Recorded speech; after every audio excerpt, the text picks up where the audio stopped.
Bueno, muy buenas tardes a todos. Mi nombre es Claudia Antolín. Soy la directora ejecutiva de Junior Achievement acá en Mendoza. En nombre de Junior Achievement les damos la bienvenida. Queremos contarles que Junior Achievement es una fundación educativa internacional sin fines de lucro con 20 años de trayectoria en la provincia. En Argentina, Junior Achievement nace en 1991, cuenta con sedes en Buenos Aires, en Córdoba, Mendoza, Santa Fe y Salta. Desde 1997 tiene sede en la provincia de Mendoza. Actualmente es la fundación educativa más grande y de más rápido crecimiento en todo el mundo, con operación en más de 100 países. La misión de Junior Achievement es generar en los jóvenes el espíritu emprendedor que les permita alcanzar sus metas en un marco de responsabilidad y de libertad. Los invitamos a compartir imágenes que resumen los programas que se dictan en todo el mundo. ¿Qué clase de persona imaginás si te pido que pienses en un emprendedor? ¿Un líder? ¿O tal vez alguien que crea empleo? ¿Podrían ser jóvenes como ellos? ¿Qué tal si te dijera que ayudamos a 10 millones de jóvenes a alcanzar sus objetivos cada año alrededor del mundo? Y a cambio, ellos crean empleo y prosperidad. Junior Achievement prepara a los jóvenes para que alcancen el éxito en sus carreras desde 1919. Y nos podés encontrar alrededor de todo el mundo, en más de 100 países. Estamos preparando a los jóvenes para el trabajo. Y obtenemos resultados. Nuestros estudiantes se destacan como profesionales, tomando el control de sus vidas y de sus carreras. Y algunos de ellos alcanzan un éxito mucho mayor al que puedan haber imaginado. Nuestros estudiantes aprenden cosas como hacer un presupuesto, cerrar acuerdos, establecer metas y trabajar en equipo. Se trata de aprender haciendo, con el apoyo de docentes y profesionales con experiencia en la vida real. Todos nuestros programas se basan en 3 principios fundamentales: formación para el trabajo, educación financiera y emprendimiento. Por ejemplo, en el programa La Compañía, los jóvenes aprenden cómo crear y dirigir un negocio. En Socios por un Día, los estudiantes comparten con un mentor un día de trabajo real. En el programa Más allá del dinero, los estudiantes aprenden sobre ingresos, egresos, gastos y ahorro. Y estos son solo 3 de los más de 50 programas diferentes que Junior Achievement ofrece. Nuestros equipos trabajando en red, con voluntarios, docentes y escuelas, alcanza a jóvenes de todo el mundo, desde grandes ciudades hasta comunidades rurales. Y funciona porque prestamos atención a las necesidades de cada región. Y luego, personalizamos nuestros programas para que los estudiantes estén preparados para el mercado laboral al cual ingresarán. Hasta adaptamos nuestro propio nombre, pero al final del día, todos somos un mismo Junior Achievement. Junior Achievement Worldwide. Y el corazón de nuestra organización es el mismo en todas partes: inspirar y preparar a los jóvenes para el éxito, promoviendo el espíritu emprendedor, valores, habilidades y educación económica. No importa quiénes sean ni dónde estén, Junior Achievement activa a los jóvenes para los empleos del futuro.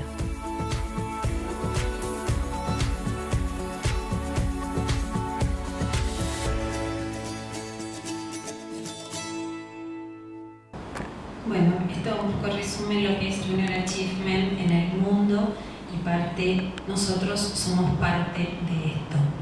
Y justamente en el marco de nuestros principios que hablaba el video de formación financiera, de educación financiera, es porque queremos brindarles hoy esta charla a cargo de un amigo de Junior. Yo me atrevo a decir, y esto no se lo he dicho a Alfredo, que lo voy a decir, pero me llena de orgullo porque tengo un poco de historia en la fundación y no me animé, Alfredo, a poner la foto que tengo porque no quiero que te sientas mal conmigo, pero Alfredo participó de Junior cuando estaba en 5º grado y hoy la verdad que todo un profesional con esta devolución absolutamente voluntaria y desinteresada Junior, me llena de orgullo, Alfredo, que estés acá con nosotros. Pero te voy a presentar. Alfredo estudió Administración de Empresas en la Universidad de San Andrés. Durante su último año realizó su primera experiencia en el exterior, obteniendo una beca en la prestigiosa Escuela de Negocios Wharton School of University of Pennsylvania. En el año 2013 fundó en Mendoza el Instituto Argentino de Ejecutivos de Finanzas, sede Cuyo, organismo sin fines de lucro enfocado en el desarrollo profesional de gerentes, directores y dueños de empresas interesados en la constante capacitación financiera. A lo largo de los últimos 6 años, Alfredo ha desarrollado y gestionado el área de banca privada de Alfredo Romano Consultores, desarrollando el concepto de Family Office. Le doy la palabra, no hablo más. Bienvenido.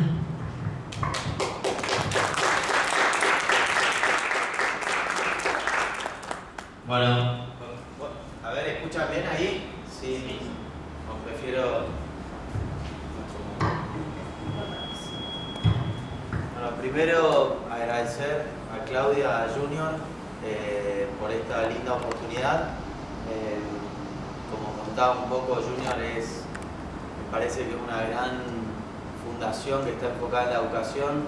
Tengo la suerte también que mi madre y mi padre han aportado y han ayudado durante muchos años a que Mendoza crezca, con lo cual, bueno, es un gusto poder estar acá y devolverle eso del 5º grado que ya me había olvidado, pero bueno, todo pasa en la vida. Cuando me plantearon la idea de armar una charla enfocada para jóvenes profesionales, la verdad que me costaba pensar qué dinámica le podía dar, porque hoy los jóvenes, el cual también pensaba que también no eran únicamente jóvenes los que iban a venir, que podía venir gente más grande. Nosotros estamos en una situación, en un momento muy interesante en nuestras vidas y no me quiero adelantar, pero se me vino a la idea algunos conceptos muy importantes para poder empezar a darle una idea global y que ustedes se puedan llevar una idea acabada respecto a lo que son para mí las finanzas personales y cómo se construye el éxito financiero en el largo plazo. Entonces, una definición que me pareció, empecé a buscar distintas definiciones acerca de lo que es la juventud. Acá hay una que me pareció yendo de lo más global a lo más digamos, a lo más micro. Una definición decía que la adolescencia y la juventud no son solo procesos biológicos, sino psicológicos, sociales y culturales, y que por lo tanto asumen características diferentes en distintas estructuras sociales y culturales.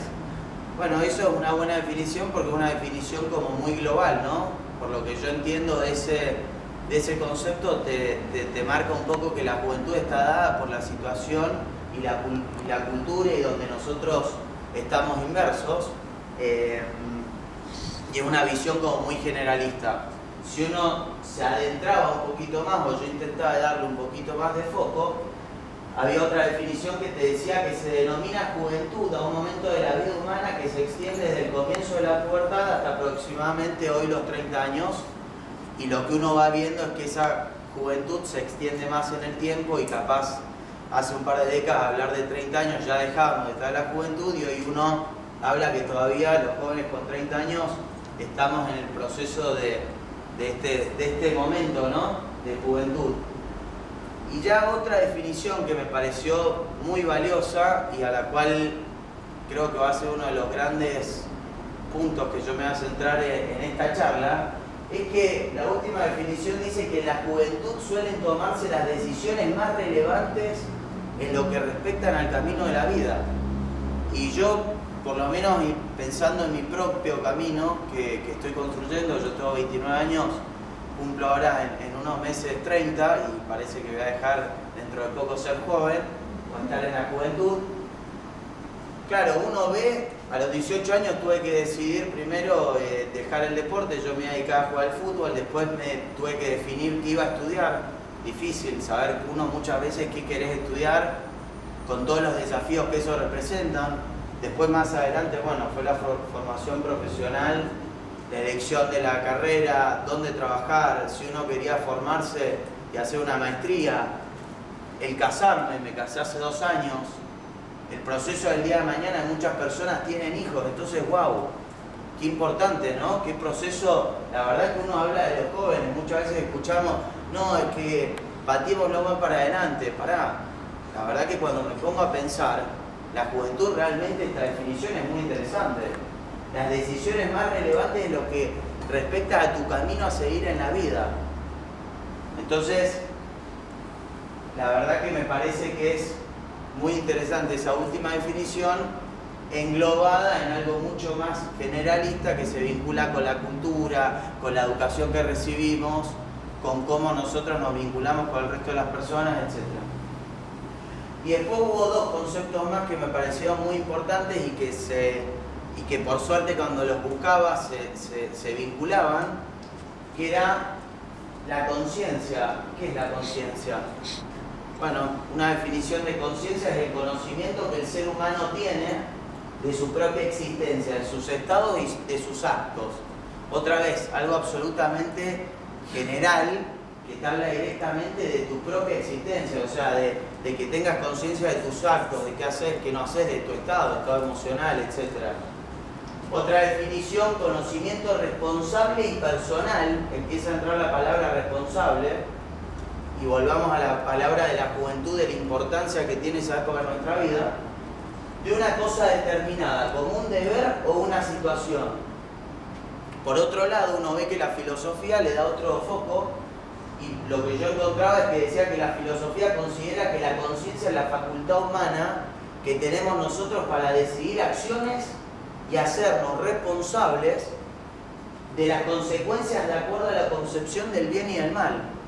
Ahí ya empezamos a entrar en algo, me parece algo mucho más micro y mucho más preciso, y donde uno empieza a ver que la conciencia es algo que parecería que está muy vinculado a la responsabilidad y que esas decisiones que uno va tomando en su vida después tienen consecuencias, que uno las puede aceptar y afrontarlas o no, pero sin embargo tienen resultados. Y finalmente, si una persona no tiene conciencia, se encuentra desconectada de la realidad y no percibe lo actuado. Digo esto porque también muchas veces yo me he cansado de escuchar de que hablan que en la juventud, los chicos de ahora, los jóvenes de ahora, no tenemos conciencia. O sea, no tenemos,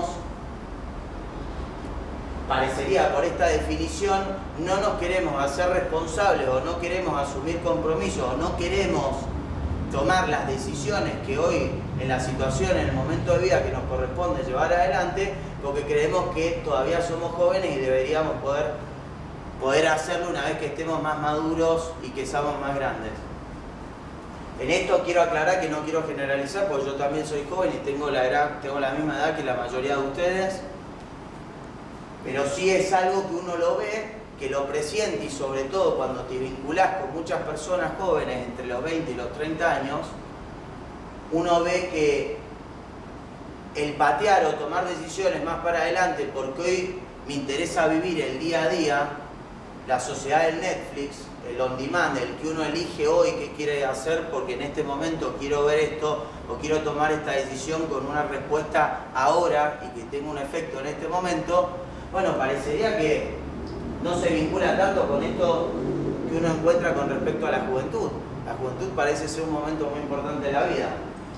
Y la última palabra que me pareció muy importante para arrancar con estas definiciones e intentar darle un marco es la responsabilidad, que ya escuchamos que estaba muy vinculado con la conciencia. Una definición dice que el significado de la responsabilidad no tiene tanto que ver con las tareas a realizar o las obligaciones, sino con el compromiso. Primera definición que es general, pero me parece importante porque empieza a entrar una palabra que ya habla de compromiso, responsabilidad, compromiso, conciencia, toma de decisiones. Convertirse en una persona responsable significa ser capaz de tomar decisiones constantemente, llevar a cabo conductas que perciban mejorarse a uno mismo o ayudar a los demás. Y finalmente, si todavía nos adentramos un poco más, una persona responsable acepta las consecuencias de sus propios actos y de sus propias decisiones. Entonces, wow, la verdad que yo no tenía las definiciones tan claras o tan precisas de qué significaba la responsabilidad, la conciencia, la juventud. Y cuando uno lo enmarca en este frame que uno le intenta dar, si nosotros entendemos que en la juventud se toman decisiones muy importantes de nuestra vida y que pueden tener un efecto trascendental, sobre todo pensando en el largo plazo, y que eso está vinculado también con que seamos conscientes del momento en el que estamos viviendo y de que eso además va a tener efectos que pueden ser positivos o negativos, pero al fin van a tener algún efecto en nuestra vida. Y si tenemos la suerte de entender que la responsabilidad y la conciencia están vinculados y que uno debería, o por lo menos deberíamos aspirar a que esas decisiones estén vinculadas a que cada vez que tomemos decisiones sean para mejorarnos a uno mismo, o mejorar o ayudar al resto de las personas, la verdad que me parece una muy buena introducción para que nos adentremos en algo que es tan importante como es empezar a tomar conciencia de lo que son las finanzas personales, lo que es saber manejar mi propia vida desde el ámbito económico, del cual es algo muy importante. Lógicamente hay otros pilares en nuestras vidas. Me imagino que todos pensamos que la parte familiar, la parte de la educación y la parte del trabajo con la parte financiero son los 2, 3, ayudar a otras personas, 3, 4 objetivos grandes que puede tener cualquier persona consciente en su vida. Entonces, este pasa a ser un ápice, o sea, una estructura fundamental que nosotros deberíamos considerarla en nuestra vida para poder tomar decisiones. Y está vinculado a las decisiones financieras y económicas, de las cuales mucha gente prefiere no tomarlas porque cree que no está preparada, o porque no le interesa, o porque cree que no es el momento y que ya va a llegar el momento cuando tengamos hijos, o cuando nos casemos, o una vez que llevemos muchos años trabajando y tengamos un sueldo acorde a que eso pueda ser una administración más prolija, ordenada o eficiente. Y sin embargo yo les digo no. Yo les digo, uno tiene que arrancar desde muy joven. Y uno tiene que ser responsable y tiene que tomar conciencia, y para bien o para mal, yo creo que las decisiones y la dinámica y el ejercicio de que uno se acostumbre a llevarlas adelante son las que empiezan a trazar sobre todo el futuro y sobre todo el éxito financiero en el largo plazo. Porque también algo muy importante que no nos tenemos que olvidar es que nosotros, además de que la calidad de vida viene mejorando exponencialmente, también viene aumentando la cantidad de años que las personas vivimos. Si uno compara con nuestros abuelos, bisabuelos, que capaz el promedio era 60, 65, 70 años, hoy ya en los países desarrollados está arriba de 80 años. Hoy los niños van a vivir cerca de 100 años. Entonces hoy estar pensando con 20, 30 años, ¿cómo hacemos para empezar a construir hoy un patrimonio financiero que nos ayude a poder caminar el 70, 60% de lo que te queda de tu vida? Porque con 20 años te quedan 60 años capaz de promedio más para vivir, y para vivir hay que mantenerse, y únicamente uno no se puede mantener o del Estado o de los familiares o del aire. La verdad que uno tiene que tomar decisiones hoy, asumir esa responsabilidad con mucha conciencia para que eso en el largo plazo pueda dar todos sus frutos. La última definición que me pareció interesante es entender la dinámica de los millennials y ver quiénes son y el lugar que están ocupando en el mundo y hacia dónde va la evolución de este flujo tan grande de personas, de esta generación tan grande, que hoy ya son 2.5 billones de personas en todo el mundo. O sea, cerca del 30% somos millennials, que nacimos más o menos, hay distintas definiciones, pero aproximadamente del 80 hasta el año 2000. O sea, la gran mayoría somos nosotros los que estamos todos presentes acá. Solo en Estados Unidos hay 80 millones, con un país que tiene casi 300 millones, con lo cual se repite prácticamente el 30%. Estamos absolutamente vinculados con la tecnología y las redes sociales, Facebook, Instagram, Twitter, Snapchat, LinkedIn, Skype.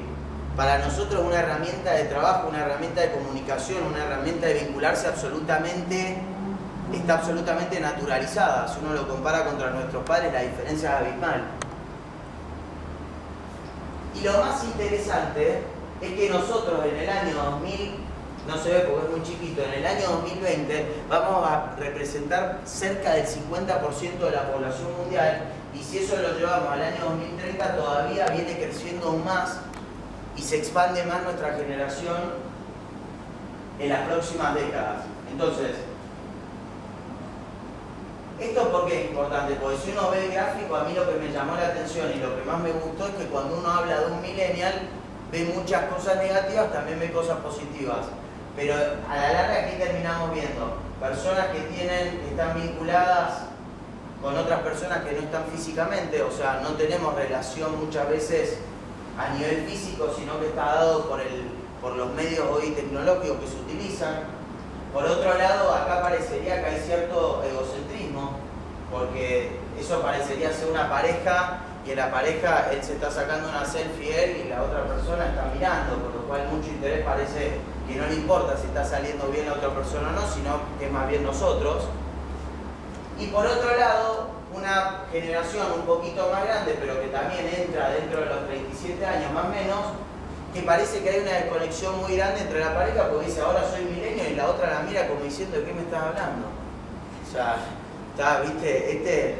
No hay mucha vinculación. Entonces, la verdad que me pareció muy interesante. Como digo, acá hay otra definición que la achica un poco a la generación, pero más o menos son esos los momentos, esa es la generación de los millennials. ¿Y por qué es importante entenderla? Porque siempre yo creo que es muy importante entender con quién uno tiene que trabajar o con quién tiene que vincularse y cómo nosotros pensamos. Es muy difícil que uno pueda cambiar la manera de pensar o empiece a tomar decisiones desde otro lugar si no se conoce uno mismo o no conoce con la persona que está tratando. Entonces por eso quise agregar también en un resumen muy pequeño quiénes somos los millennials, para que entendamos la preponderancia que tenemos para el mundo, el lugar que estamos ocupando hoy, que vamos a ocupar en las próximas décadas, y sobre todo entender que parte de este crecimiento que se va a estar dado, bueno, va a estar también dado el éxito del mundo económico en los próximos 30, 40, 50 años, va a estar dado por nuestro éxito. Y nuestro éxito probablemente tiene que estar dado por tomar buenas decisiones. Y las financieras son fundamentales. Pues no me quiero adelantar, pero uno de los grandes problemas que uno ve en Argentina de las últimas décadas, que se perdió tanto a nivel privado como a nivel público, la capacidad del ahorro. Nosotros no ahorramos. Por distintas razones y distintos motivos, y ya voy a dar algunos ejemplos, pero el concepto del ahorro, que yo lo vinculo mucho a la inversión, pero algo que es fundamental, y que si uno se va a cualquier economía desarrollada del mundo, uno ve que la capacidad de ahorro y la construcción de ahorro trasciende las décadas. No son únicamente una generación, 2 generaciones. Vienen de 5 o 6 generaciones donde el concepto del ahorro es muy fuerte.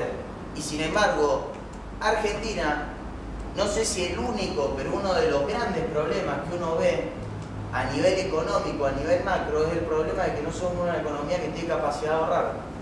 Al contrario, gastamos más, y etcétera. Ustedes han leído, leen los diarios, gastamos más de lo que producimos, tanto a nivel público como a nivel privado. Y eso, ¿quiénes formamos la sociedad? ¿Quiénes formamos el país? Todos. Somos todos nosotros, somos los que estamos acá, somos los que estamos afuera, son los chicos que vienen a la universidad a estudiar. Entonces el concepto del ahorro y la inversión, muy importante.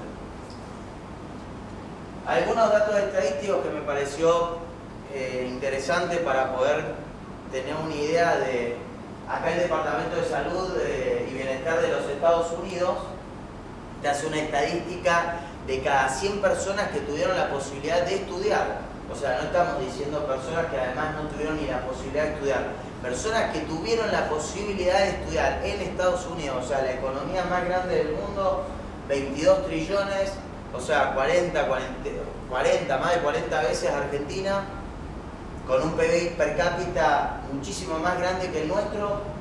Una persona rica, 4 tienen una situación financiera de comodidad, 5 todavía trabajan a los 65 años, perdón, eso es importante, digo, a los 65 años, que es el proceso donde en el mundo más o menos se da la jubilación, o sea, el retiro.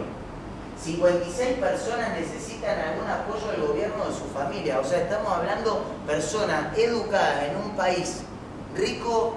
Más de la mitad de las personas llega a los 65 años y necesita algún apoyo financiero del gobierno familiar para poder vivir. Y si hoy estamos hablando de que nuestra generación va a vivir probablemente hasta los 80, 85, 90 años de promedio, quiere decir que durante 15 o 20, 25 años uno va a tener que recibir algún tipo de beneficio económico para poder mantenerse. Datos estadísticos no hay en Argentina, pero lógicamente deben ser peor. Y el resto ha muerto. Lo interesante es que lo que nosotros tenemos que intentar llevar de esta charla, y esto únicamente, ojalá que sea un puntapié inicial, es que aspiremos a estar dentro de las 5 personas, al 5%. Aquellas personas que hoy, siendo jóvenes, toman decisiones, se involucran conscientemente, con mucha responsabilidad, porque quieren el día de mañana no tener una dependencia financiera de nadie, ni de un Estado ni de un familiar. Quieren depender de ellos mismos. Entonces, algunas estadísticas más. Not So Easy Money, esto de Danny Sheridan, la probabilidad de ganar $1 millón, porque uno también dice, bueno, si juego a la lotería, armo, no sé, alguna cosa rara, me hace millonario, etc. Esto es para desmitificar un poco de que la única forma y el único resultado que te aumenta las probabilidades de que uno tenga éxito financiero en el largo plazo es ser constante y tomar decisiones constantemente con un objetivo, con varios objetivos claros. Los milagros no existen y acá están. La probabilidad de ganar $1 millón y ser propietario de tu negocio en el mundo es 1000 a 1. Y ser propietario de tu negocio, emprendedor, empresario, pongámosle el nombre que quiera. Trabajar para una empresa electrónica que cotiza en la bolsa, Facebook, en el fondo Instagram, Twitter, Apple, Microsoft, 10.000 a 1. 0,000. Ahorrar $800 al mes por 30 años, $1,5 millones a 1, ya se va la relación. Y si ya vamos a la de la famosa timba, a la de decir, bueno, que la suerte me acompañe, a ver si tengo la suerte de ser una persona de esa elegida, yo le digo, no, muchachos, no vamos a ser esa persona. Ganar un concurso 4 millones a 1, apostar al tragamonedas 6 millones a 1, ganar la lotería o heredar $1 millón, 12 millones a 1. O sea, las chances son nulas. Son menores que las de subirse a un avión y que se caiga, pero bastante menores, le agregás varios ceros más. Y digo, esta que es la más factible, o sea, ser propietario de tu negocio, o sea, ser una persona emprendedora, empresaria, que asume riesgo, que lleva adelante su negocio durante décadas, etc., la probabilidad es 1000 a 1 en el mundo. Entonces los milagros no existen. Los milagros no existen. La única forma de que nosotros estemos en ese 5% en el largo plazo, o sea, dentro de 30, 40, 50 años, 25 años, es que hoy nos involucremos con nuestras finanzas. Que hoy nos involucremos y asumamos el compromiso que nos toca hoy, que en la juventud se toman también decisiones importantes. Y que decisiones que tienen que estar enfocadas en el ahorro, en la inversión, en educarse, etc.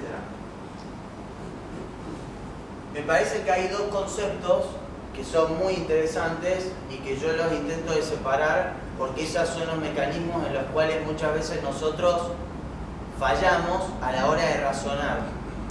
Y una es la confianza financiera versus la seguridad financiera. La confianza financiera es lo que nosotros deberíamos aspirar a construir en el tiempo. La seguridad financiera está mucho más asociada, en mi caso, como yo lo pienso, al corto plazo, a la seguridad del momento, al decir tengo los fondos para poder llegar a fin de mes, para poder hacer un viaje a fin de año, para cambiar la ropa, para cambiar el celular. Seguridad financiera, pero no es confianza, uno no tiene esa confianza. Uno no se siente muchas veces capaz o pleno para decir tomo una decisión, arriesgo, invierto. Eso es confianza. Seguridad es decir, hago todos los meses mi trabajo, hago todos los meses las cosas que me corresponden, a fin de mes cobro un sueldo y con ese sueldo lo administro para vivir en el mes a mes. Bueno, para mí hay una gran diferencia entre confianza y seguridad. Pero lo interesante es que me parece que los patrones de la seguridad financiera se asocian con estas frases que me he cansado de escucharlas durante mucho tiempo siendo joven. Primero, desmitificar el temor al dinero. La gente le tiene en general un porcentaje muy grande, le tienen miedo al dinero, y el dinero en el fondo es algo abstracto. O sea, no, el dinero es un concepto. Muchas personas le tienen miedo al dinero, ¿no? Es que se ponen nerviosas, no saben cómo generarlo, no saben cómo ganarlo, no saben cómo administrarlo. Si lo tienen porque lo tienen, si no lo tienen porque no lo tienen. Y es como que nos apabulla. Bueno, primero, ese concepto con respecto al dinero, no sé ganar dinero, no sé cómo administrarlo, saquémonoslo de la cabeza. Todos estamos preparados para poder, primero, ganar dinero y segundo, tener una capacidad para poder entender la dinámica, que otra vez lo mismo. El dinero es un resultado de decisiones que uno toma en la vida, que después se reflejan y que muchas veces parecería que se vinculan con buenas decisiones que uno toma, sobre todo si uno piensa en el largo plazo, y no tanto con la suerte. O sea, para mí el concepto de una persona que tiene capacidad para ganar dinero es porque probablemente o estudió, o se formó, o se esfuerza, o es constante, o se preparó, o tiene ganas de hacer algo. Bueno, todo eso que acabo de decir termina en un resultado, que es el dinero. Pero primero saquemos esa idea, nadie no tiene la capacidad para ganar dinero, porque si uno además ve, y me voy a ir a los casos extremos porque están buenos únicamente para verlo como el horizonte. Bill Gates, Steve Jobs, Mark Zuckerberg, Elon Musk, Facebook, Apple, Tesla, Microsoft, las compañías más grandes del mundo, compañías que valen más que la economía argentina, más que el PBI argentino. Microsoft, Apple vale más que Argentina, toda la economía argentina vale más. Personas que no estudiaron, no terminaron ni la universidad, no venían de familias ricas, no eran personas que eran multimillonarias, que uno decía, tienen los fondos para poder llevar adelante y construir eso, y sin embargo lo hicieron. Y si me voy a casos argentinos, si uno analiza el caso, por ejemplo, de Banco Macro, arrancaron con $5.000. Hoy es un banco que cotiza en la bolsa, y es un banco que llegó a valer $10.000 millones, y hoy por la crisis económica vale más o menos $5.000 millones, la mitad de precio. Arrancaron con $5.000, no arrancaron con $1 millón. Y así hay muchos casos más, porque en Argentina, dentro de lo que es el sector financiero, hay varios bancos que arrancaron con un capital inicial muy pequeño y sin embargo construyeron imperios. Banco Comafia es otro caso, la familia Cerviño. Entonces, saquémonos esa idea de no sé ganar dinero. Otra idea muy fuerte que vivo escuchando es solo puede invertir la gente con mucha plata.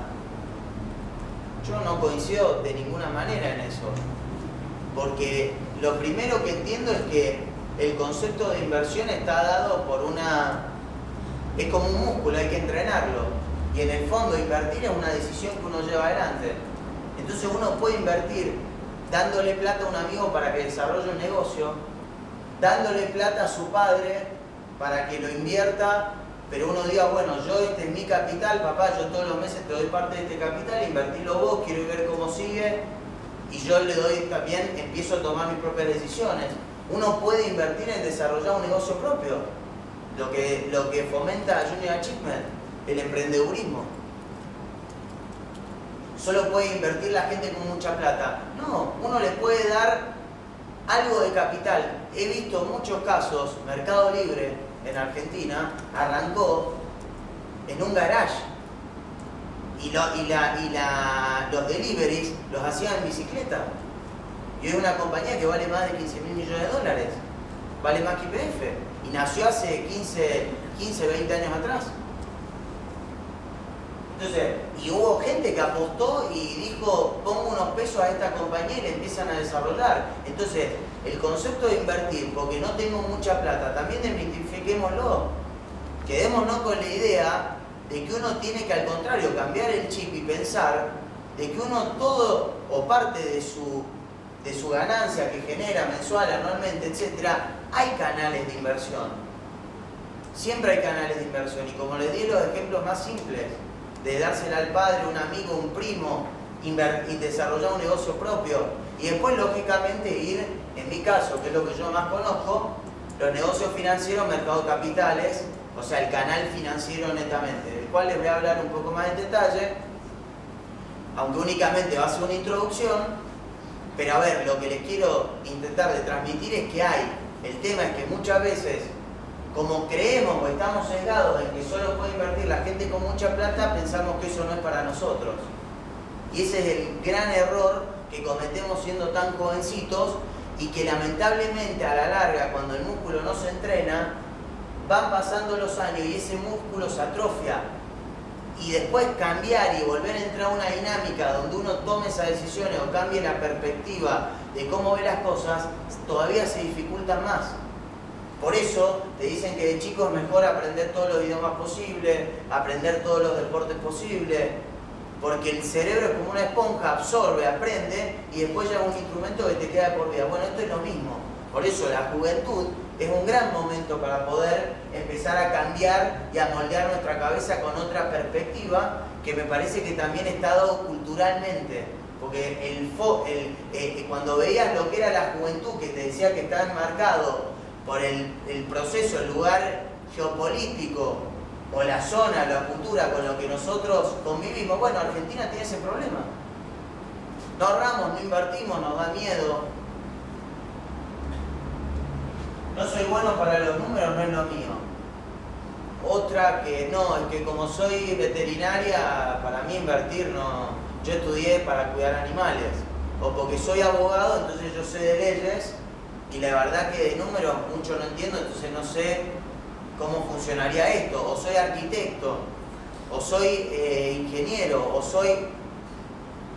Está lleno de tipos brillantes que no son ni contadores ni economistas, o sea, digo, de las ciencias económicas, que capaz están más vinculadas con los números, que arman negocios espectaculares, exitosos, tipos que toman decisiones a nivel financiero que muchas veces te llaman la atención y decís, esta persona no está vinculada con este mundo y además tiene una capacidad muy buena para poder entender la dinámica y comprender hacia dónde va la cosa. Entonces, también saquémonos esa idea de que como no soy bueno para los números, invertir no es algo que yo debería hacer. Invertir, ¿para qué si no vale nada lo que tengo? Bueno, es lo que está vinculado con lo que dije antes. Y finalmente nunca voy a poder ser rico, eso es para otros. Ese pesimismo que tenemos, en general, toda esta charla está pensada en forma generalista. Obviamente hay excepciones muy buenas, hay excepciones muy malas, pero los patrones de lo que yo veo, en general, estas frases se repiten. No, yo rico no, yo poder manejar y tener ahorros, tener inversiones, poder pensar, no tengo esa capacidad, no puedo hacerlo. Otro gran error. Cuando les hablaba de confianza financiera versus seguridad financiera, ¿qué es lo interesante de esto? Para mí la seguridad financiera, como les dije antes, está vinculada con todos estos conceptos. Invertir versus gastar, o sea, no se complementan ni suman, al contrario, es una decisión u otra. Y por ejemplo, como somos nosotros los jóvenes, uno ve el modelo de Zara, ve el modelo de muchas compañías hoy del mundo, que la dinámica es, cuando ahorro un poco de plata voy y me cambio la ropa, porque tengo que estar bien presentable, porque quiero ropa nueva. Bueno, yo he visto a mi madre que tiene ropa hace 20 años y la sigo usando. Nosotros nuestra dinámica es que cada un par de meses, un año, 2 años, compramos ropa, porque creemos que hay que estar siempre. Y la verdad que si uno ve Warren Buffett, que es sin duda el número 1 a nivel financiero del mundo, y lo digo con seguridad de los últimos 50 años, el tercer tipo más rico del mundo, nunca se mudó de la casa. Hace 35, 40 años vive en la misma casa. El tercer tipo más rico del mundo, tiene más de 60.000 millones de dólares. Entonces, el auto, invertir versus gastar, ¿qué es lo primero que hago apenas ahorré? Lógicamente no pensando en una propiedad, en una casa, etcétera, pero ya tengo cierto volumen de fondos ahorrados, cambiar el auto, comprar el auto. ¿El auto realmente es útil? ¿El auto te agrega valor? ¿El auto es un instrumento? A ver, desde la visión de la inversión, si uno saca, pensándolo como un bien de lujo, porque si es un bien de trabajo, lógicamente está muy bien la decisión, pero si uno lo ve como un bien de lujo, se sabe que una de las peores inversiones es comprar autos. Lo sacás de la concesionaria, vale 20% menos, todos los años se va depreciando, y lo peor de todo es que todos los meses tenemos que sacar plata de nuestro bolsillo para mantenerlo. Pagar la patente, pagar el seguro, pagar si hay que hacerle service mensualmente o semestralmente, ni hablar si uno tiene la desgracia de chocar, etcétera, etcétera, etcétera. Los viajes, yo lo que veo que nuestra generación de millennials me sorprende la cantidad de veces que muchas veces nos vemos que viajamos. O sea, que decimos, bueno, ahorro durante todo el año, ahorro un par de meses para apenas ahorré, viajo, a donde sea viajo. El mundo, nuestros abuelos, pasaban años sin viajar. Yo no digo que no sea una excelente decisión viajar, y no digo, y muchos hablan de que es la mejor inversión de su vida y queda para el resto de nuestra vida, no me malinterpreten. A lo que voy es que uno lo que tiene que intentar de buscar es un equilibrio. Si uno pasa 1 o 2 años sin viajar, porque uno ahorra y le invierte, y además trabaja psicológicamente esa capacidad de decir, bueno, pará, en vez de que todos mis amigos se van de viaje, yo me quedo, pero ahorro, en vez de viajar, ¿saben la fortaleza que a uno le termina generando eso en el largo plazo? ¿Y saben la cantidad de veces que probablemente uno el día de mañana va a poder viajar? Y eso es lo que digo, la sociedad de Netflix, donde nosotros hoy no estamos preparados para esperar, no estamos preparados para no tomar, por ejemplo, algo que a nosotros no nos interesa, no tenerlo en el momento. Y por eso es tan bueno el modelo de negocio de Netflix. Y sigue creciendo a pasos agigantados y va a seguir creciendo. Porque todo on demand, todo lo que yo quiero ahora lo veo y lo tengo ahora. La sociedad de Netflix. Empecemos a posponer un poquito. Es espectacular viajar. Pero no tenemos que pensar únicamente, esa es la seguridad financiera. Trabajo y ahorro para poder viajar. ¿Por qué entonces pienso en mi cabeza, tengo una mentalidad donde lo que creo es que en el fondo, como yo trabajo todos los meses, voy a poder ahorrar plata para poder viajar? Y en el fondo un círculo, lamentablemente, en el largo plazo vicioso, que lo que uno deja de construir es patrimonio, lo que uno deja de construir son decisiones que al contrario, deberían ayudar y fortalecer tu situación financiera a largo plazo. El boliche, las salidas, el último teléfono celular. Yo veo que hay jóvenes que realmente invierten el sueldo o realmente una posición muy grande de lo que ganan para poder cambiar el celular y poder tener el último celular. Porque no, bueno, 30.000 pesos, 20.000 pesos, prefiero tener el último celular en vez de invertirla. Y ahí es donde está errada nuestra dinámica. Y ahí es donde vuelvo. Ojo que es muy importante la juventud y se toman decisiones que trascienden hoy y es pensado para el largo plazo. Ni hablar de la computadora y de la novia, etc. Si la computadora y el teléfono son herramientas de trabajo, bienvenido. No tengo ninguna duda que eso está perfecto. El tema, entiéndanme, el concepto es que uno, por querer vivir hoy y no pensar el mañana, tomemos decisiones y sobre todo de consumo que lamentablemente te van a terminar afectando en el largo plazo y que uno va a terminar pagando las consecuencias porque no vas a estar dentro del 5% y vas a tener que tener alguna ayuda financiera para que te apoyen. Y confianza financiera, bueno, creo que el primer punto es educarse. Creo que la educación, el valor de la educación es una herramienta fundamental que todos deberíamos aspirar a tener. Hay muchas personas que no tienen la oportunidad, todos ustedes tienen la oportunidad de estudiar, de formarse, de prepararse. Sin duda creo que la educación es la base para que uno pueda razonar distinto. Porque si uno no se educa, uno lee un diario, uno lee un artículo, uno lee un libro, uno habla con otra persona y no entiende de qué te están hablando. Y no poder tener esa capacidad de entender de qué me están hablando es determinante. Las probabilidades de que uno tenga éxito caen, pero exponencialmente. Si no se pueden educar, prepararse, instruirse.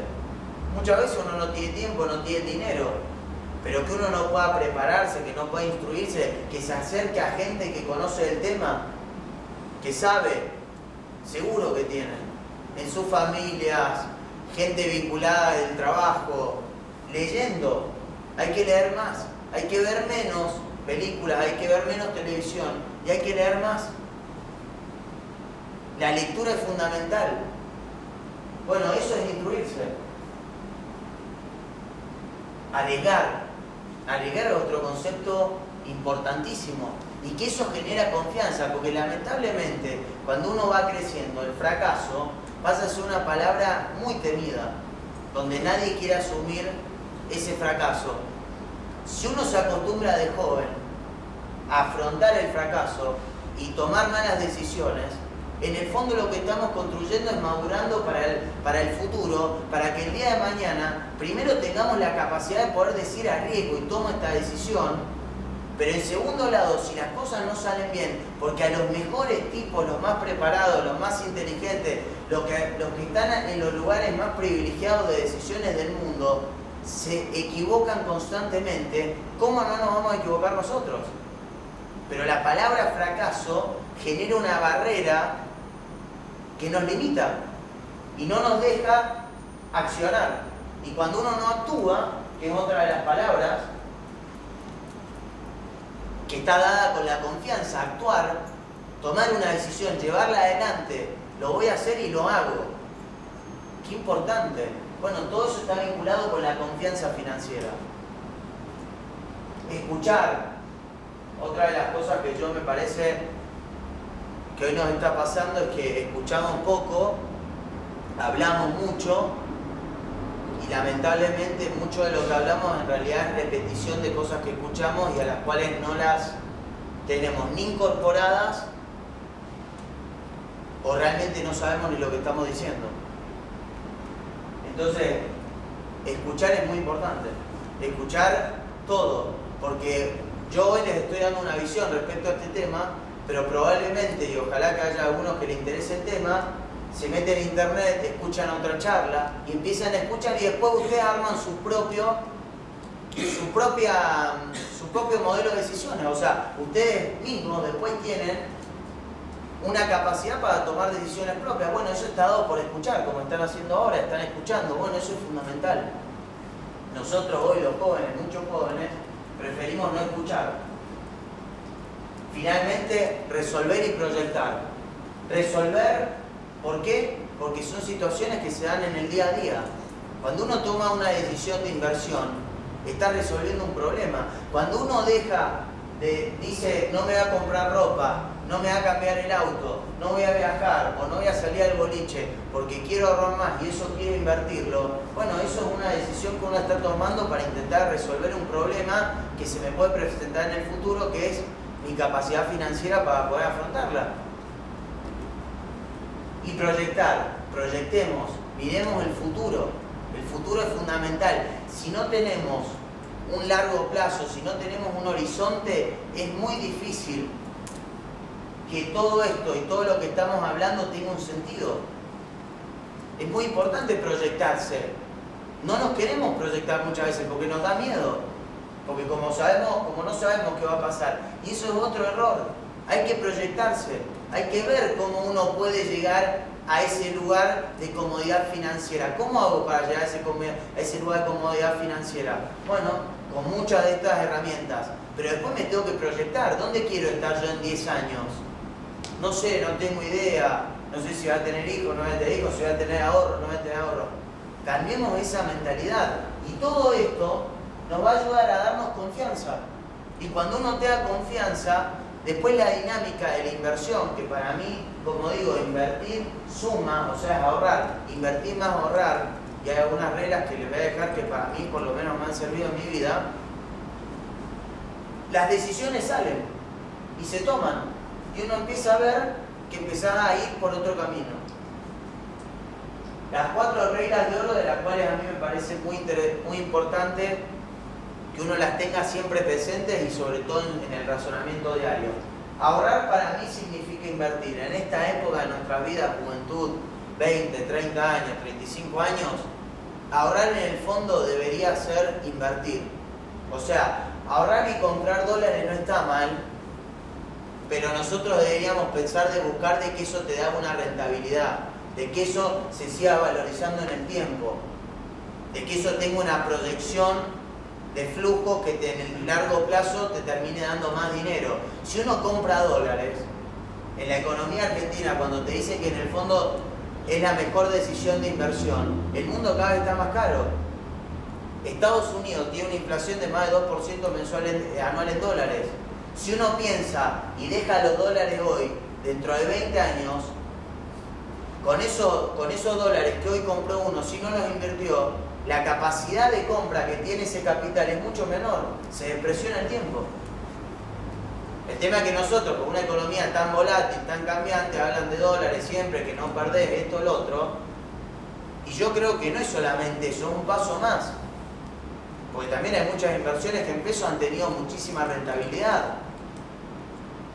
Entonces el concepto de ahorrar para invertir, esa es la idea fuerte. Es mucho más importante cuánto dinero conservas que cuánto dinero ganás. Cuando uno, y esto está muy vinculado con la capacidad del ahorro y lo que uno empieza a construir cuando invierte. ¿Qué es lo que nos pasa? Generalmente, si ahorramos algo, invertimos algo, llega un momento donde uno lo vende, lo liquida porque toma una decisión, cambió un auto, etcétera, hizo un viaje, se casó. Mi idea, mi visión es que es mucho más importante cuánto dinero conservamos que cuánto ganamos.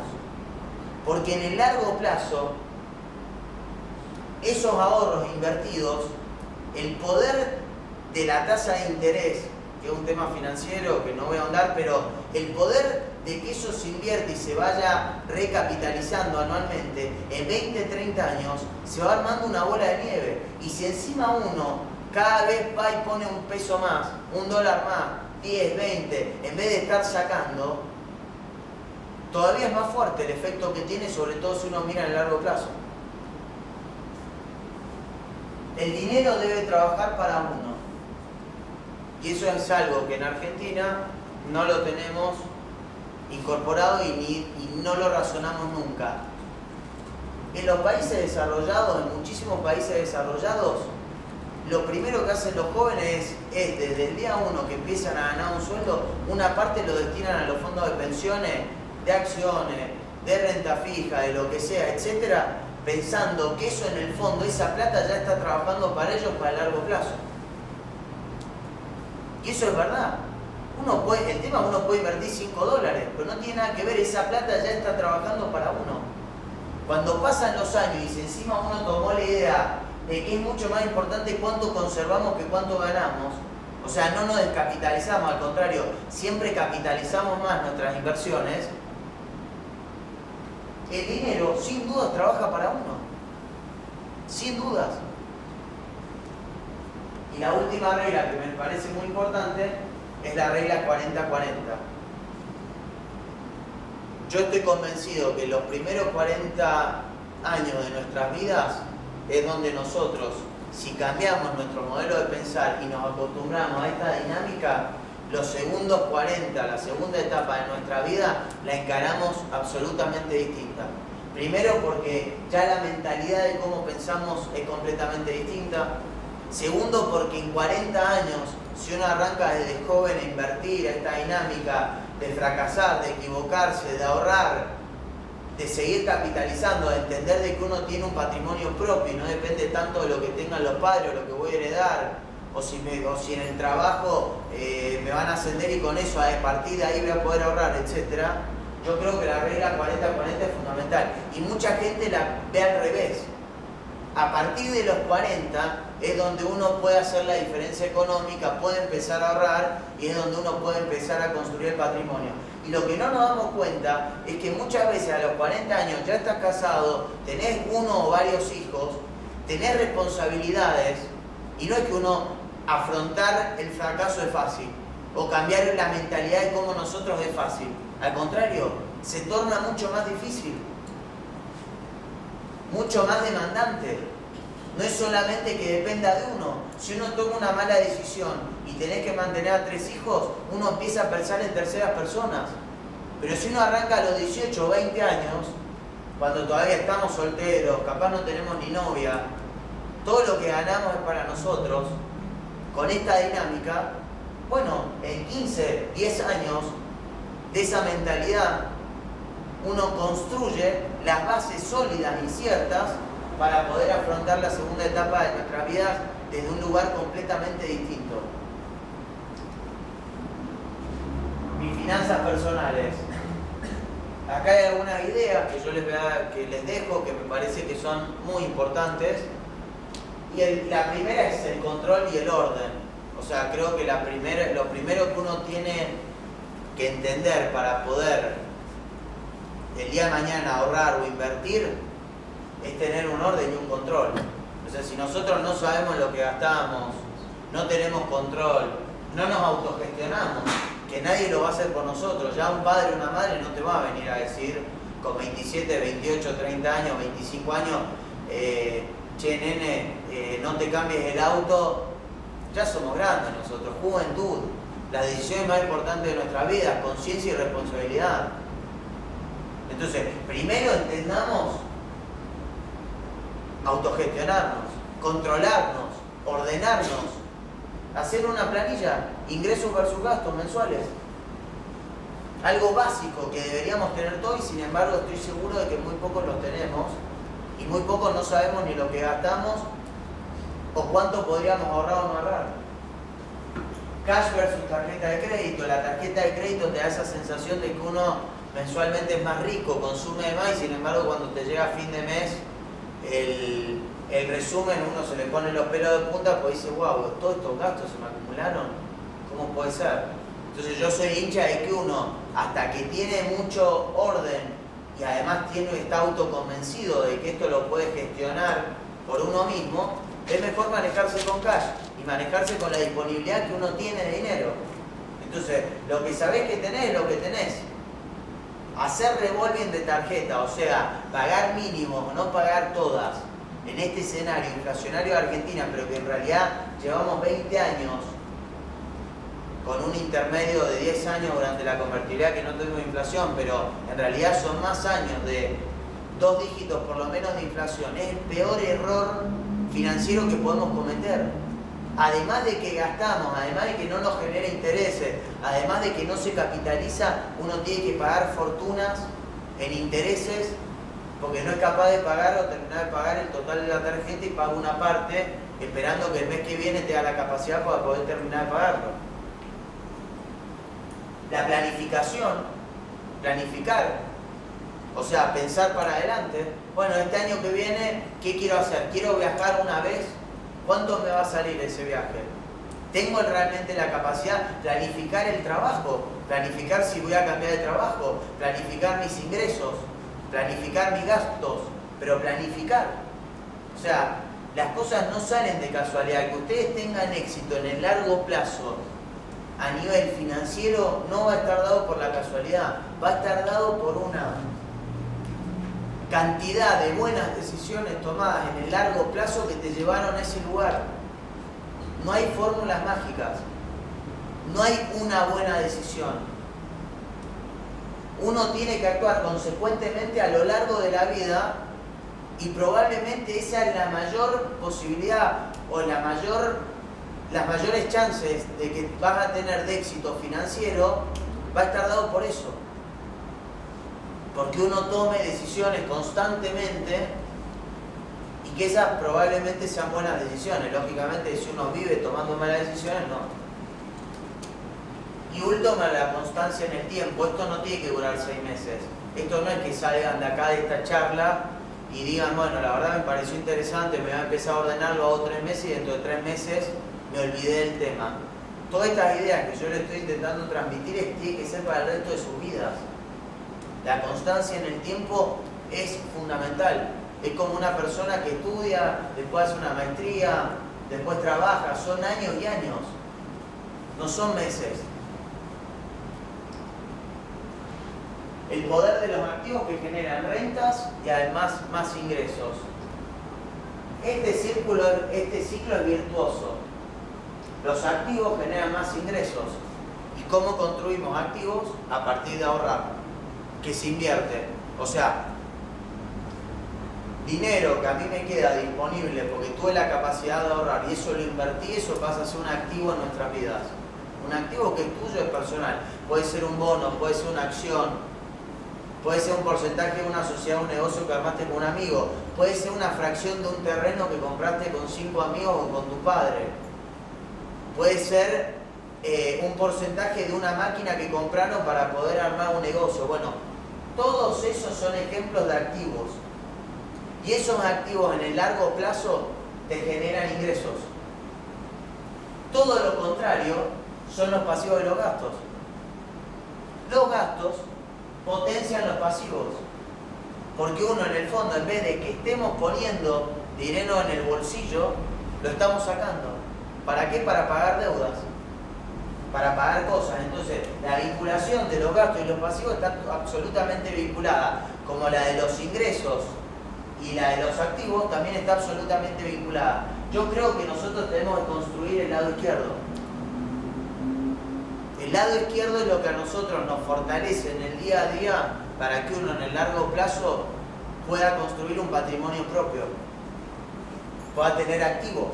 Pueda tener un departamento el día de mañana, pueda tener un terreno, pueda tener acciones, pueda tener bonos, pueda tener distintos activos. Hay muchas variedades de activos. Pueda tener participación en sociedades. Conceptos importantes que me parecen para invertir. Y esto justo ayer lo hablábamos con Claudia y le agregué porque me pareció interesante. Primero, el poder de la diversificación. O sea, la primera recomendación que les voy a dar a ustedes es que piensen que no hay que poner los huevos en la misma canasta. Y ya sé que es algo que lo han escuchado y sin embargo muchas personas no lo hacen porque no lo hacen. O sea, lo tienen clara la idea, pero sin embargo no lo llevan adelante. Entonces, primero el poder de la diversificación, y eso está dado a que uno tenga la capacidad de poder decir, hay distintos canales para que uno pueda invertir. El canal financiero, que es el que yo conozco más, el canal, por ejemplo, inmobiliario, de real estate, el canal del emprendedurismo, el canal de los negocios que se desarrollan nuevos. Entonces hay distintos canales. Bueno, lo interesante de esto es que uno, a medida que vaya pasando el tiempo, entienda que la diversificación es muy útil. Porque ¿qué te ayuda la diversificación? A que si uno mete la pata y se equivoca, no terminar rompiendo todos los platos. Te quedan un par de platos disponibles para la comida. Si uno pone todo, si uno encima arranca y toma una mala decisión y eso sale mal, la frustración es todavía más grande y uno muchas veces lo bloquea para decir, vuelvo a meterme en este mundo que es mi inversión y llevo adelante algo que tengo que asumir riesgo, una acción que debo asumir riesgo. Bueno, diversificar te ayuda, porque capaz algo no funciona tan bien, le presté plata a mi amigo para crearme un negocio y no le está yendo bien, pero también compré un bono y ese bono está andando bien, o la propiedad del porcentaje que compré con 7 amigos o con mis padres o con un tío, etcétera, se está revalorizando en el tiempo. Entonces, claro, uno ahí es donde la diversificación pasa a ser un instrumento fundamental cuando uno tiene que pensar en invertir. El valor de la liquidez, y esto está más dado por nuestro país. Yo creo que la liquidez es muy importante. Los shocks históricos de Argentina a nivel financiero y económico están dados por la falta de liquidez. 2001, Rodrigazo, la tablita, este escenario que hemos tenido ahora, siempre se vinculan por lo mismo. Cuando uno ve la situación patrimonial, lógicamente ve que la historia argentina, que gastamos más de lo que ingresa. Pero eso está asociado a que uno no tiene la liquidez para poder afrontar el compromiso financiero correspondiente en el momento determinante. Entonces, ¿cuál es mi recomendación? Siempre pensar, cuando uno invierte, en cosas que puede salir medianamente rápido.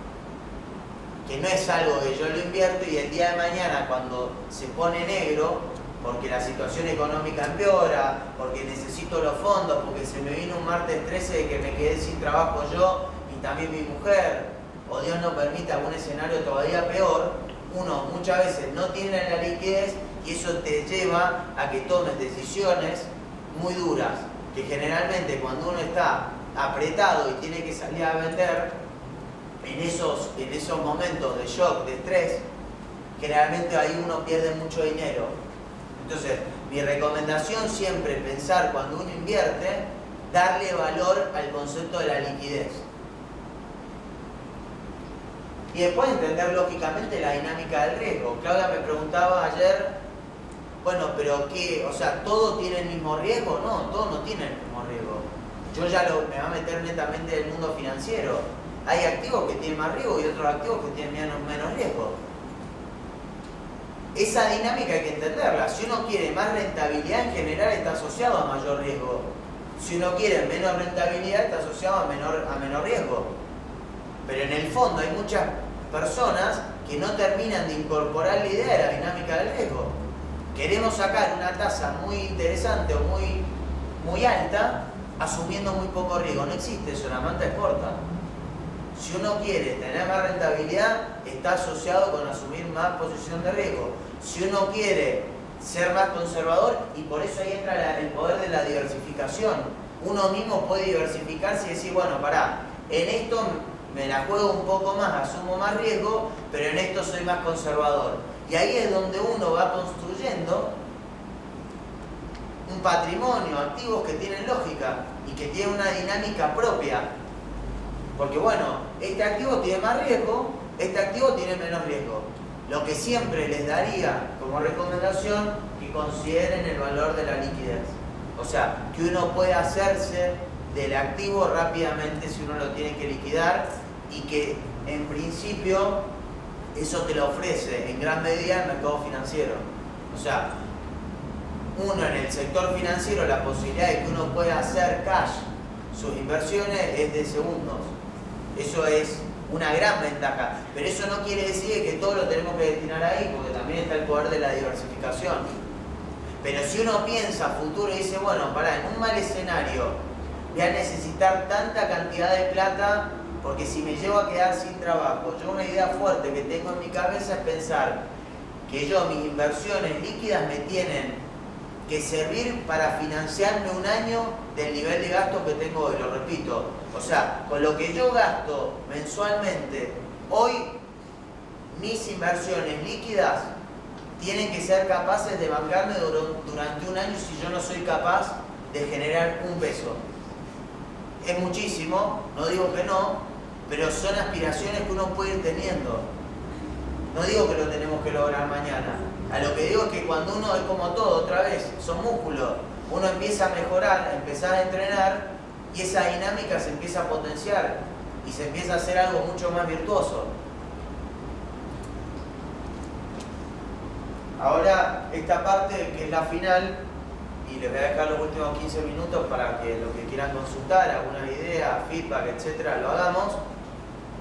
Me va a entrar un poquito en lo que son los mercados financieros, que como les dije, creo que lo más interesante que se pueden llevar es que lo más importante es que uno se tiene que educar, tiene que leer, no quedarse únicamente con esto, empezar a investigar, hablar con gente que conozca. Creo que esa es la dinámica que potencia que después uno pueda adentrarse en las inversiones. Los mercados financieros, yo diría que el fin más importante es que canaliza el flujo de los ahorros de las personas en la economía real. En el fondo, un bono, una acción que nosotros compramos son ahorros nuestros. Y uno decide destinarlo e invertirlo para que otra compañía o para que el país pueda usarlo para financiarse, para un proyecto de inversión, para financiar el gasto corriente como lo hace nuestro país, etcétera, etcétera, etcétera. O sea, si uno ve la historia de Argentina, los mercados de capitales de Argentina son así. Y esa es otra de las razones de por qué tenemos tantos shocks externos. Pues si nosotros tendríamos una economía con un mercado de capitales más desarrollado, o sea, con mucha más capacidad de ahorro, y que nosotros le podamos prestar a las compañías o mismo al Estado, comprando esos bonos para que nos paguen un interés y una renta, no tendríamos los mismos shocks que reiteradamente los vamos teniendo cada 10 años.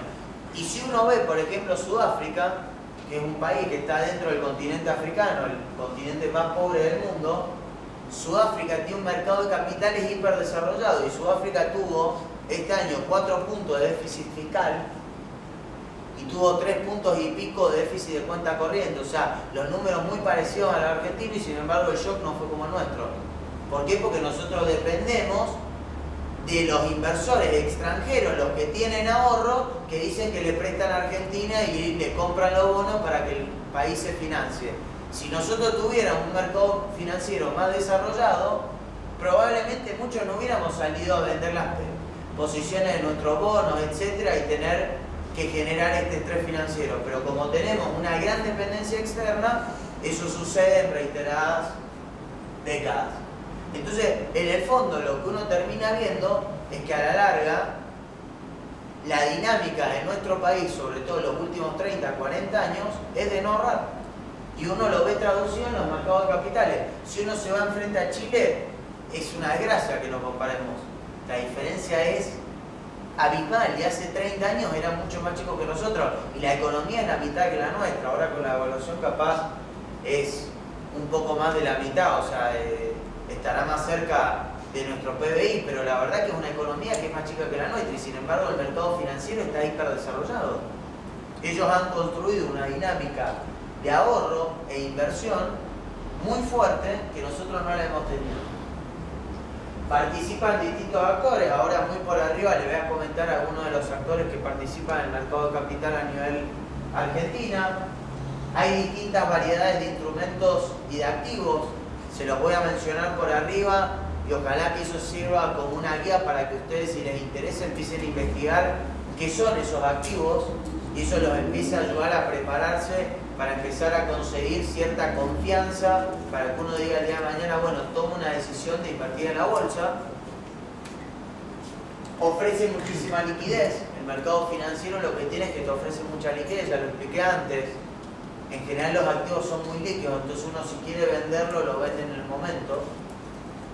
Y después la gran posibilidad que tiene es que uno puede diversificar portafolio. Uno puede comprar acciones de Arcor, acciones de Macro, acciones de Galicia, acciones de Superviel, de Ternium, de Telecom, o puede comprar bonos de Mendoza, puede comprar bonos provinciales, de Buenos Aires, de Córdoba, de Chaco, de Salta, de Santa Fe, puede comprar bonos argentinos, puede comprar distintas monedas. No necesariamente uno tiene que comprar toda la inversión en pesos, uno puede comprar inversiones que estén dolarizadas. Entonces también te ofrece la flexibilidad de la moneda. Entonces la verdad que uno cuando piensa al mercado de capital y al canal financiero, estas son dos grandes ventajas. Te da mucha liquidez y uno tiene la posibilidad de poder diversificarse mucho. Algunos jugadores del mercado, esto no los quiero aburrir, CNB, la Comisión Nacional de Valores, que es un ente regulador, supervisa, promociona y controla los mercados de capitales. Nosotros mañana tenemos un congreso del mercado de capitales, viene el presidente de la CNB, la primera vez que va a estar en Mendoza, y eso lo armamos con el IAF, con lo cual es algo muy importante para Mendoza porque son los jugadores que a la larga participan activamente para que se pueda desarrollar el mercado de capital. BIMA es una nueva bolsa de valores. BIMA básicamente es cuando uno quiere canalizar una inversión financiera, bueno, la canaliza vía BIMA, Bolsa de Mercados Argentinos. Los principales brokers del país son BIMA. BIMA antes era Merval, probablemente capaz lo escuchaba alguna vez, el Merval. En los diarios a un lado. Bueno, Merval se fusionó con la Bolsa de Comercio de Buenos Aires y armaron Vima. Vima cotiza en bolsa, uno puede hasta comprar acciones de Vima, del cual el último balance fue buenísimo, por lo cual les recomiendo que compren, porque fue muy bueno. Rofex es otro mercado, pero este mercado está más enfocado en operar derivados, opciones, futuros. Esa es otra cosa interesante del mercado financiero. Uno puede comprar opciones, no necesariamente tenés que poner todo tu capital en un activo, sino que uno puede comprar un derecho y en realidad eso tiene una prima muy pequeña comparado a que si uno tuviera que invertir todo el capital. Es un poquito más técnico, pero lo interesante es que Rofex es como el número 1 de nuestro país.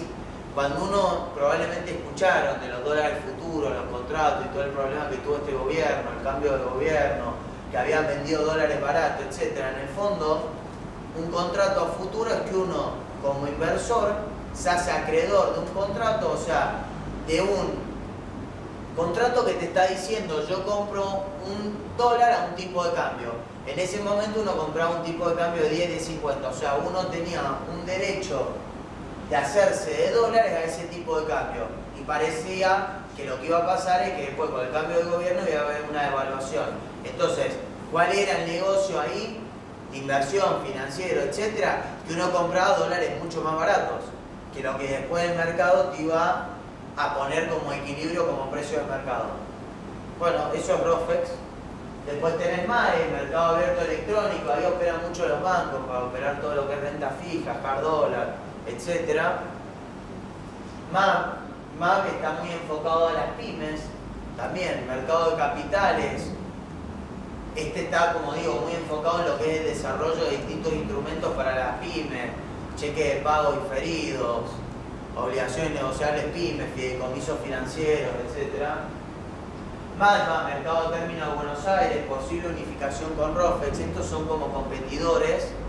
MADMA está en Buenos Aires, Rofex es de Rosario. Pero básicamente hacen lo mismo, operan futuros, derivados, contratos, etc. Hay una posible unificación con Rofex próximamente, aunque está trabada hoy la negociación.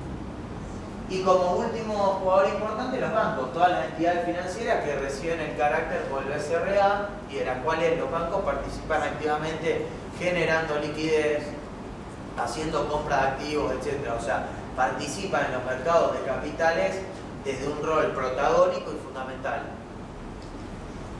Este es un vocabulario financiero, me quedan 10 minutos nada más. Yo les recomiendo que si a ustedes les interesa el mercado de capitales, o sea, como un canal de inversión, bueno, empezarse a interiorizar lo que es una acción que cotiza en la bolsa, a diferencia de lo que es una acción privada de una compañía. ¿Qué significa que cotice en la bolsa? Los ADR, en el fondo, son certificados de estas mismas compañías que cotizan en el exterior.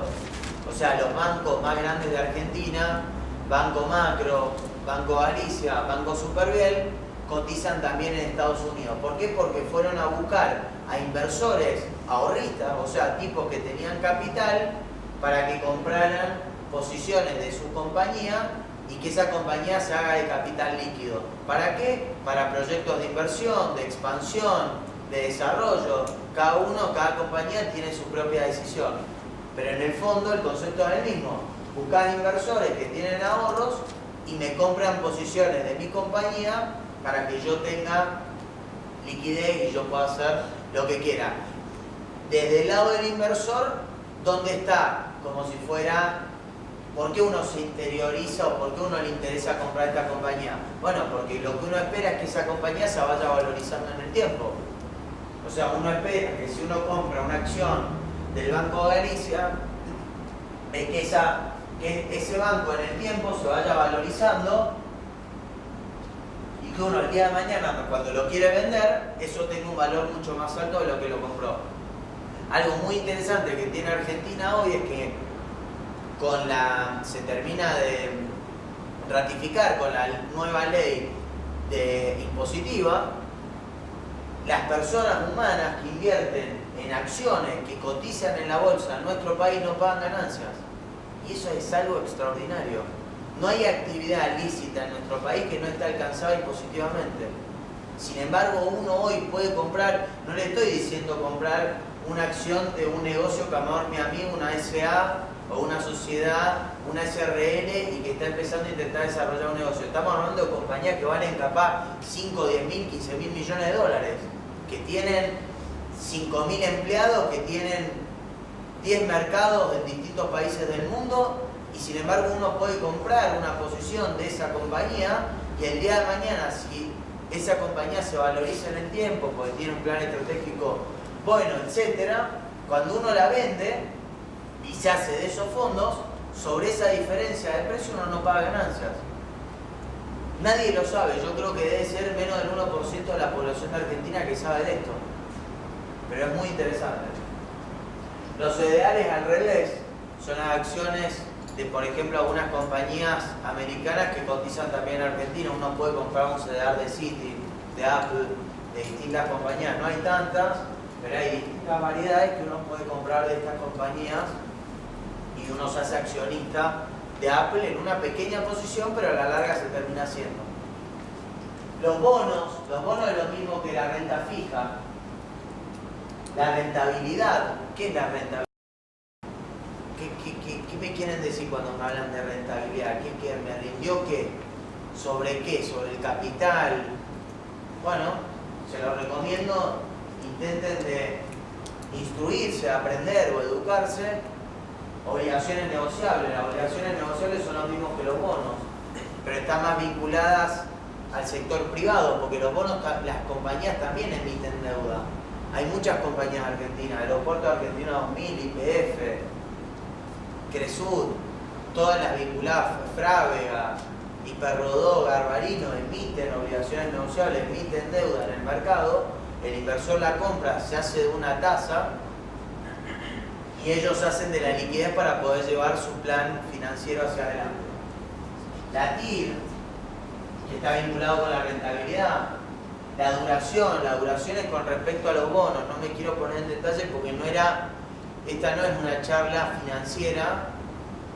Yo únicamente lo que estoy intentando es intentar de darles una pequeña base para que si les llega a interesar, por lo menos ya tengan hacia dónde, que estaría bueno que ustedes se puedan instruir para empezar a verlo esto como un canal más.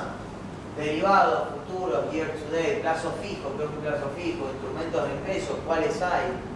¿Qué hay hoy en el mercado? Cuando te hablan de Bandar, más tasa, las LELIC, las LETES, las LEVAC, ¿qué son? Bueno, empezar a aprender, instruirse de qué se trata, instrumentos en dólares, fideicomisos financieros, qué son los títulos públicos, los plazos de inversión, el spread, ¿qué es el spread? Eso que me dicen, que la diferencial entre una tasa y la otra. Bueno, la verdad que yo podría estar una hora y media explicándoles de cada uno de estos conceptos, pero yo les recomiendo que si realmente les interesa el canal financiero, empiecen a interiorizarse de qué se trata. Y algunos ejercicios financieros, a ver cómo estamos, no creo que pueda llegar mucho más de renta fija, pero algunos ejercicios financieros que me parecen interesantes para que ustedes ya hoy por lo menos puedan empezar a tener una forma de razonar distinta capaz que la tenían hace un ratito. Siempre pensar en el costo de oportunidad del capital. A ver, si uno no invierte la plata y la tiene líquida y la tiene en una caja de seguridad o la tiene en la billetera, eso tiene un costo de oportunidad. Sobre todo en un escenario argentino inflacionario, en términos reales, eso va perdiendo y se va depreciando su valor. Bueno, el concepto de costo de oportunidad es muy importante porque además uno puede decidir, bueno, invierto en esto, bueno, invertir en esto tiene un costo de oportunidad, que estoy dejando de invertir en otra cosa. El costo de oportunidad lo que nos ayuda a nosotros es a reflexionar y a entender de que cuando yo tomo una decisión la manta es corta, por otro lado estoy dejando de tomar otra decisión. Entonces uno tiene que compararlo. ¿Qué me conviene? ¿Comprar una acción de esta compañía o me conviene comprar un bono? Bueno, la tasa es tanto. La tasa de esto que me puede llegar a rendir es tanto, pero esto tiene más volatilidad, o sea, tiene más riesgo. Bueno, acá hay un costo de oportunidad asociado. Ese razonamiento hay que hacerlo. Hay que tenerlo presente. Analizar las variables económicas y financieras en términos reales y no nominales. Ese es mi es una idea para Argentina netamente. No pensemos tanto en la tasa de interés si está en 70 puntos, cuando uno ve que la inflación es del 6,5 mensual de septiembre y de 6 puntos de octubre. Esa tasa en términos reales no es alta, no es ni positiva. Por eso es tan alta en términos nominales. Uno dice 70 puntos, pero la inflación de septiembre fue de 6,5. ¿Cuánto esperas que te quiera pagar un inversor calificado que entiende del sistema financiero de tasas si uno ve que la depreciación por la inflación es de 6 puntos mensuales? Probablemente lo que uno vea en el futuro, en los próximos meses, si la inflación se acomoda cerca del 2,5-3, una baja todavía más fuerte de la tasa de interés. Pero analicemos la real. La real es, ¿cuánto me rinde este activo? ¿40 puntos? ¿45 puntos? ¿Cuánto es la inflación? Tanto. La diferencia, ese spread, es el resultado positivo o negativo. La historia de Argentina y otra de las razones de por qué no invertimos, no ahorramos, por eso no invertimos, es porque en términos reales hemos tenido una tasa de interés negativa históricamente, que está dada por la inflación. En términos reales uno siempre ha terminado perdiendo plata en pesos. Por eso también la dinámica de siempre acercarnos al dólar y pensar que es la mejor inversión. Generalmente en los países del mundo, no ahora, estos últimos 10 años de política monetaria muy expansiva, donde los bancos centrales han tenido la tasa de interés muy bajita, uno ve que en los países desarrollados la tasa siempre de interés en términos reales es positiva. Entonces uno tiene una rentabilidad. Aunque ahora uno ve que en Suiza uno le paga al Banco Central Suizo, o sea, le paga al fisco suizo para prestarle plata. O sea, nosotros le pagamos a ellos, no es que ellos te pagan a vos, porque las tasas son negativas. Lo que les dije antes, 60% anual en pesos es mucho poco. Pensar en dólares, pero también pensar en pesos. Durante un año y medio antes de la corrección de a partir de enero, febrero y sobre todo marzo, abril, que recrudece para adelante y todos sabemos, hubo un año y medio que invertir en pesos fue la mejor opción de inversión lejos. Lo que uno tiene que entender también que cuando uno toma decisiones de inversión, dependiendo de la decisión que estemos tomando, el mundo cambia. Entonces no es que uno tome una decisión y dentro de 25 años vuelva a pensar. Uno tiene que estar interiorizado y cerca. Y muchas veces se dan oportunidades y uno tiene que estar cerca de esas oportunidades. Con un capital de 100.000 pesos, hoy uno puede tener una renta mensual de 5.000 pesos. No digo que sea poco en términos de dólares, son 2.700, 2.800 dólares. Si uno viaja a Europa, solo de un pasaje se gasta eso, más o menos. Uno hoy podría ya tener una rentabilidad de 5.000 pesos mensuales, lo que te está pagando una tasa de lo que era la LEVAC, o distintos instrumentos, Batar más pesos, etcétera, pero digo con 100.000 pesos, o sea, en vez de un viaje uno ya empieza, y ahí es donde empieza la dinámica de que capaz esos 5.000 pesos hasta los reinvierto, en vez de gastarlos. Pero miren cómo cambia el potencial de esto, y cómo si uno lo traduce muchos años, y con mucha constancia, y con mucha seriedad se lo toma este tema, la potencia que tiene esto. Es como uno al contrario empieza a construir patrimonio en vez de construir deudas y pasivos. Valorar la liquidez para evitar los shocks financieros, eso ya se lo expliqué. Leer. Yo soy hincha de leer mucho también de afuera. Lamentablemente creo que nuestros medios en Argentina muchas veces tienen sesgos. La gran mayoría de las noticias financieras que uno lee algunas veces siempre, porque están escritas por periodistas, le falta fondo, le falta un poco más de sustancia digo, teórica, y sobre todo el mecanismo de cómo funciona. Entonces ojo con eso. Entonces leer The Economist, Financial Times, Bloomberg, Reuters, leer los informes del Banco Mundial, leer informes del IMF mismo, que te doy tu prestamista de última instancia, del BID, del Banco de Desarrollo Interamericano. Todo esto es gratis. Después uno puede pagar si quiere suscribirse y tener otro nivel de notas, etc. Pero digo, todo esto con nuestra capacidad, desde un celular a una computadora, uno puede acceder. Y ahí es donde uno se puede empezar a instruir, donde uno puede empezar a prepararse. Niño rico, niño listo. Bueno, este libro yo se lo recomiendo, me parece un muy buen libro. Más que Padre rico, padre pobre, niño rico, niño listo, me parece que es buenísimo. Que le da todavía una vuelta de rosca más y hay un par de ideas que son muy buenas, sobre todo de cómo uno debería razonar la creación de patrimonio en el mediano y largo plazo. Hay algo que no lo agregué y ya termino, es que no le tengamos miedo a acercarnos a construir una declaración jurada. O sea, la forma de que uno pueda traducir el día de mañana los activos que uno tiene es cuando uno arma una declaración jurada y le demuestra al fisco, a la FIP, etcétera, de que tiene activos. Aprendan qué es una declaración jurada, para qué sirve. Es la radiografía de nuestro patrimonio, es fundamental. Me canso de escuchar de personas que no tienen ni idea de qué es una declaración jurada. ¿Para qué sirve? Es la base para construir todo esto que hemos estado hablando. Esto se los dejo para ustedes, probablemente Silvia les va a pasar las slides. Acá un poco más en detalle de lo que es la renta fija, pero la verdad que se nos fue el tiempo y la verdad que prefiero escuchar un poco si te hago unas preguntas, etc. Es más técnico, pero termino con esta frase. Los resultados económicos se construyen desde la juventud a partir de la toma de conciencia que depende de nosotros el éxito financiero en el largo plazo. Y solo una conducta responsable del día a día va a allanar ese camino para lograr nuestro objetivo. Gracias.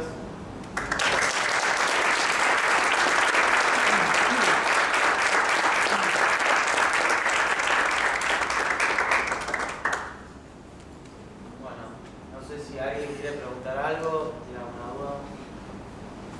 ¿Qué tipo de interfaces hay como para uno acercarse para buscar herramientas financieras? Es decir, hablaste de tipos de bonos, de acciones de empresas, de varios términos más. ¿Cómo puedo hacer yo para acercarme, teniendo un fondo, invertirlo en todas esas cosas y poder diversificar y tener toda una gama de posibilidades, digamos? Sí. A ver, por ejemplo, uno puede ingresar a Bima. Bima tiene una página web, como tenía en su momento Merval, y dan informes financieros. Rofex hace exactamente lo mismo. CNB va mandando resoluciones y en el fondo muchas veces te agregan valor porque ahí están también, algunas veces cuelgan los prospectos, o sea, la parte legal de la información. Uno dice, bueno, yo quiero invertir en este bono, pero ¿qué condiciones tiene este bono? Entonces uno tiene que ir al prospecto, o sea, al contrato de esa emisión. Eso es muy importante, que uno también se instruya y lo lea si le interese o si no tiene la capacidad para poder tener ahí que lo asesore. Pero es interesante. Después, como digo, todas estas herramientas, Bloomberg, Reuters, te van abriendo la cabeza. Hay muchos informes de research, el Banco Mundial, el BID, te dan mucha visión. Y después empezás a buscar compañías. Yo lo que creo es que a través de Vimo uno lo que puede ver es todas las compañías que cotizan en la bolsa, todas las emisiones de deuda que hay colocadas, y sobre eso uno después empieza a googlear. Después hay distintos brokers en el país que te van pasando informes semanales, informes mensuales. Nosotros desde IAF mensualmente damos un informe financiero que está vinculado a todos estos temas. Hay muchos canales. La verdad que uno tiene que empezar de a poco porque la dinámica se puede volver muy difícil cuando uno tiene poca base. Pero el camino es por lo menos empezar a interiorizarse.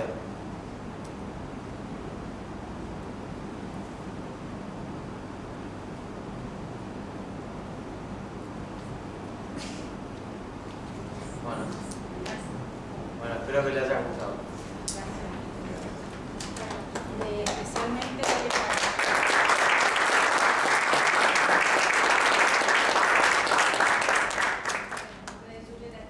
muchas gracias.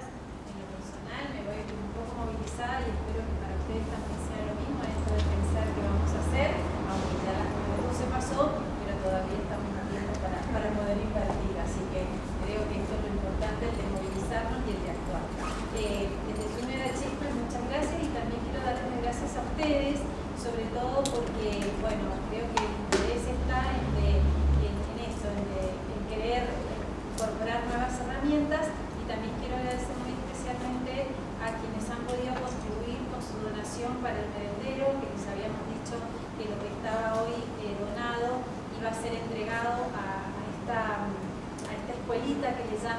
Cercas de Cuyo, se llama El Merendero de las Margaritas, que les vamos a hacer llegar y vamos a también subir en nuestras redes, en nuestra comunicación institucional, una manera de poder colaborar también con otros espacios para que estemos todos involucrados en las necesidades que tenemos, que son muchas. Pero desde Junior, gracias Alfredo, gracias por tu tiempo y bueno, esperamos